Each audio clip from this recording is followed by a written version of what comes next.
Samajwadi party के दिग्गज नेता माता प्रसाद पांडे जब उत्तर प्रदेश की विधानसभा में नए नए नेता विपक्ष बने थे, उस वक्त भरी विधानसभा में सीएम योगी ने नेता विपक्ष माता प्रसाद पांडे की तारीफ की थी।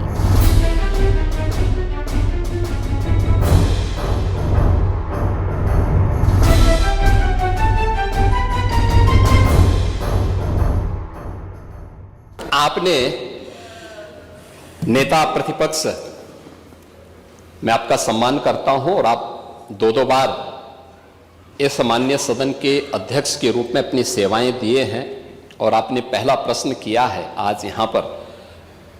पहले तो आपके चयन के लिए मैं आपको बधाई देता हूं। ठीक है, अलग विषय है कि आपने चचा को गच्चा दे ही दिया। चचा बेचारा हमेशा ही ऐसे ही मार खाता है, उनकी नियति ही ऐसी है, क्योंकि भतीजा हमेशा भयभीत रहता है।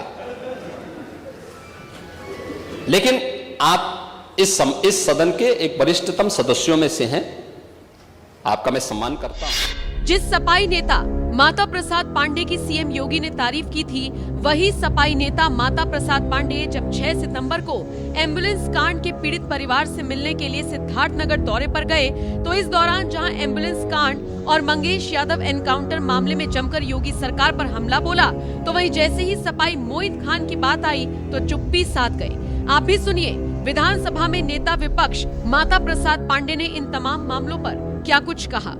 नमस्ते, मेरा नाम विवेक है और इस वक्त मैं उस गांव में हूं जहां पर एम्बुलेंस ड्राइवर ने उस महिला के साथ बदसलूकी की, एक तरीके से कहा जाए शारीरिक शोषण की। और ये मामला जब धीरे धीरे हाईलाइट होना शुरू हुआ तो यूपी के मुखिया के साथ साथ नेता अखिलेश यादव, जो कि विपक्षी दल के सबसे बड़े नेता हैं, उन तक भी बात पहुंची। और ऐसे में बात की जाए तो जिस तरीके से ये मामला लगातार चर्चाओं में उठा, उसके बाद से ये बात जब अखिलेश यादव तक पहुंची तो उन्होंने नेता प्रतिपक्ष माता प्रसाद पांडे को ग्राम सभा गुनाहताल में भेजा है। और बात की जाए तो इस वक्त मौजूद है पीड़ित जो महिला थी, उससे बातचीत की, उसके भाई से भी बातचीत की और जानने की ये कोशिश की कि आखिरकार क्या कुछ ये मामला रहा, किस तरीके से रहा। बातचीत करते हैं और मेरे साथ में मौजूद है माता प्रसाद पांडे, जो कि एक बड़ी भूमिका निभाते हैं नेता प्रतिपक्ष के रूप में जब से अखिलेश यादव सांसद के रूप में जो है संसद पहुँचे। सबसे पहले बहुत बहुत स्वागत है। बहुत बहुत धन्यवाद आपको। जिस तरीके से ये मामला है, एक तरीके से मामले तो बहुत सारे आते हैं, लेकिन कुछ मामले ही उठते हैं, कुछ मामले दब से जाते हैं। आप आए, कैसे आना हुआ, कैसे ये खबर आप तक पहुंची? ये खबर मुझे मिली और मैं कल ही आने के चक्कर में था, लेकिन कल नहीं आ पाया, आज आया। ये गंभीर घटना है और पुलिस की उदासीनता की घटना है। जब ये छावनी में घटना हुई थी तभी इसकी सहायता हो जानी चाहिए थी। जब इसका एम्बुलेंस वाला इन्हें छोड़ के भागने लगा था तभी इसको देखना चाहिए था। और जब इन्होंने एम्बुलेंस मंगवाया, एम्बुलेंस सरकारी आई, 102 आया कि 108 आया था, 108 आई, तभी उस समय पता चल जाता। वो भागने घटनाओं की जानकारी वहीं हो गई थी, तो पुलिस को इसके बारे में पता लगाना चाहिए था और पुलिस को गिरफ्तार। इसमें सबसे बड़ी उदासीनता छावनी थाने की। अगर छावनी थाना चाहता तो सब वहीं घटना स्थल पर ही गिरफ्तार हो जाते। आप बता रहे हैं आप गए भी और आपके जाने के बाद भी उन्होंने कहा मेरे का नहीं है, जबकि घटना वहीं हुई जहाँ घटना होती है, वहीं केस दर्ज होता। लेकिन अच्छा हुआ कि आप चले गए और वहाँ लखनऊ में एक केस दर्ज हुआ और उसमें सरकार जो है ऐसे मामलों को पहले छिपाने की कोशिश करती है कि इससे सरकार की बदनामी होती है। वो रोज़ कहते हैं हमारी कानून व्यवस्था ठीक है। कानून व्यवस्था, एम्बुलेंस का कर्मचारी, एम्बुलेंस का ड्राइवर इस तरह कानून तोड़े तो इससे माने कानून व्यवस्था कुछ है नहीं। तो कानून व्यवस्था के नाम पर सही जानकारी ना होने पावे, इसलिए हर संभव कोशिश करते हैं। आपको मैं धन्यवाद देता हूं कि आपने अपने प्रयास से ये मुकदमा दर्ज करवाया और कार्रवाई के लिए हम आपको आश्वस्त करते हैं कि इस पर कार्रवाई की जाएगी। जहाँ तक इसकी आर्थिक स्थिति है, शासन में भी कहेंगे, हम अपने राष्ट्रीय अध्यक्ष जी से भी कहेंगे, इसकी अपने पार्टी के कोष से भी इसकी कोई आर्थिक सहायता हो जाए। आप पीड़ित के पास पहुँचे तो पीड़िता ने जो बयान जो भी बताया, भाई भी एक तरीके से दर्द से करा रहा, क्या बातचीत हुई, क्या सांत्वना दिया आपने? हमने उसको सांत्वना दिया है कि हम इसमें कार्रवाई कराएंगे और उसकी जो आर्थिक स्थिति बहुत ख़राब है, वो दवा के नाम पर उसके पास 10 मंडी खेत था, वो भी गिरवा रख दी, कुछ उसके पास है नहीं, तो हमने उससे कहा तुम्हारी हम आर्थिक मदद भी कराएंगे। कब तक ये पहुंची? क्या आपकी इस मामले को लेकर अखिलेश यादव जी से भी कोई बातचीत हुई है? नौ को हमारी बात होगी। हम कल यहाँ रहेंगे, अभी टेलीफोन पर तो बताएंगे ही। हम व्यक्तिगत रूप से मिल के उनसे पूरी बात ये 9 तारीख को हम उनको बताएंगे और कोशिश करेंगे कि अखिलेश जी अपने पार्टी के फंड से इसको आर्थिक सहायता कर दें। बात की जाए तो ज़्यादातर करके जो मामले आ रहे हैं उस पर क्या कहेंगे? अखिलेश जी ऐसे मामलों में आर्थिक सहायता करते हैं, काफ़ी सहायता करते हैं। एक्सीडेंट में जो मर जाते हैं, जब वहाँ बहुत पहुँचती है तो उसकी भी सहायता करते हैं। बहुत उदार हैं, दिल के उदार हैं और दिल खोल कर मदद करते हैं। जब से वो संसद पहुंचे हैं तब से सबसे बड़ी जिम्मेदारी आप ही के कंधे पर है उत्तर प्रदेश को संभालने की। और क्या लगता है विधानसभा सत्र जब होगा तो उसमें भी इस तरह के इस मामले को लेकर के कुछ बातचीत होगी? मामला उठेगा ही। ये कैसे रहेगा? नहीं उठेगा, उठेगा, गंभीरता से उठेगा। योगी सरकार अक्सर अपने आप को इन सब मामलों में जो है बचाती हुई नजर आती है। खासतौर से कहा जाता है कि योगी सरकार आरोपियों को इस तरह की, खासतौर से जो दरिंदे, सरकार अपने बचत में आरोपियों को बचाती है कि अपनी बदनामी न हो, क्योंकि ये रोज डींग मारते हैं कि कानून व्यवस्था की स्थिति हमारे बुलडोजर के नाते बहुत ठीक है।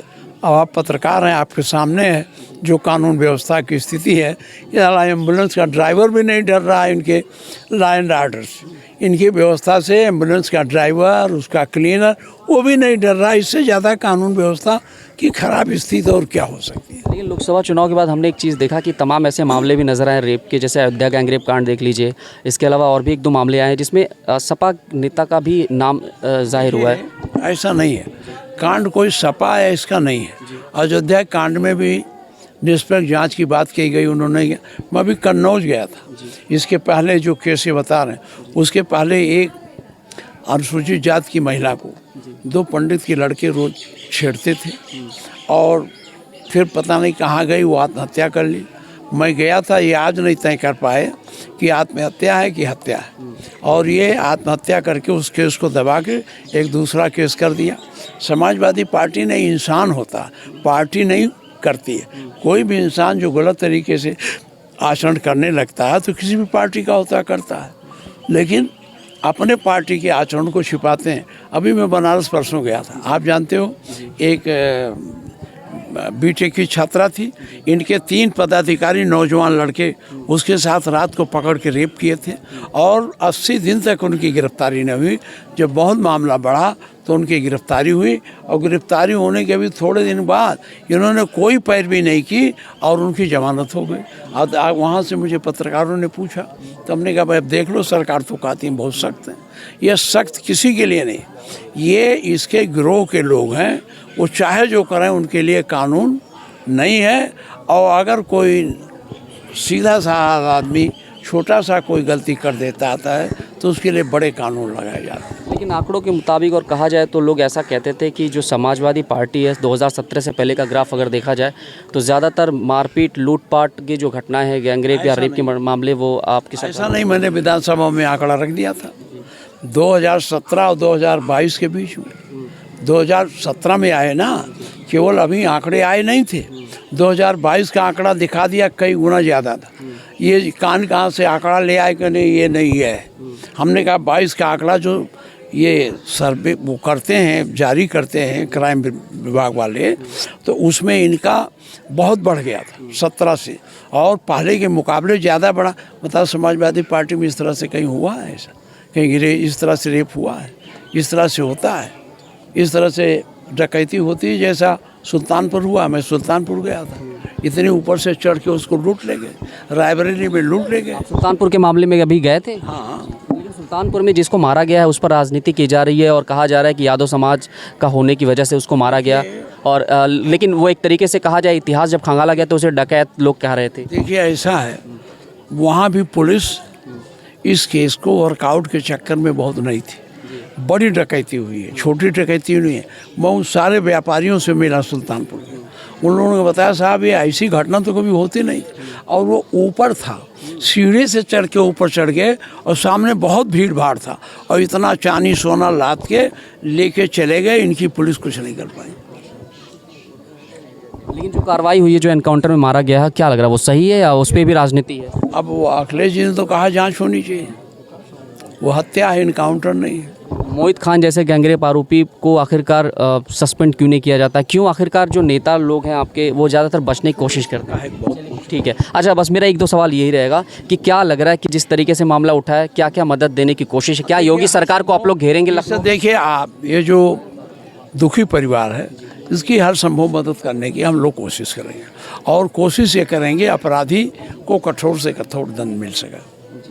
योगी जी से भी आप लोग मांग उठाएंगे? नहीं, अब देखते हैं, हम जब जाएंगे तो जरूरत होगी तो नेता प्रतिपक्ष होने की वजह से जो है चिट्ठी लिखेंगे योगी जी को कि इस घटना के बारे में गंभीरता से जांच कराएं और इसकी जो कुछ हो आर्थिक मदद भी करें। क्या लग रहा है जिस तरह के जो भी मामले आ रहे हैं उत्तर प्रदेश में, जो भी घटनाएं घट रही है वहाँ पे आपको जाना पड़ रहा है, जिम्मेदारी बढ़ गई है, तो कैसा लग रहा है अभी फिलहाल? हम जाते हैं, देखते हैं, चिट्ठियाँ लिखते हैं। आप जैसे सुल्तानपुर गए तो इन्होंने गंभीरता से लिया, सवेरे 3 आदमी पकड़ के ला के बैठा दिया, कहा यही लोग थे, 21 किलो चांदी बरामद कर लिया, 35,000 रुपया।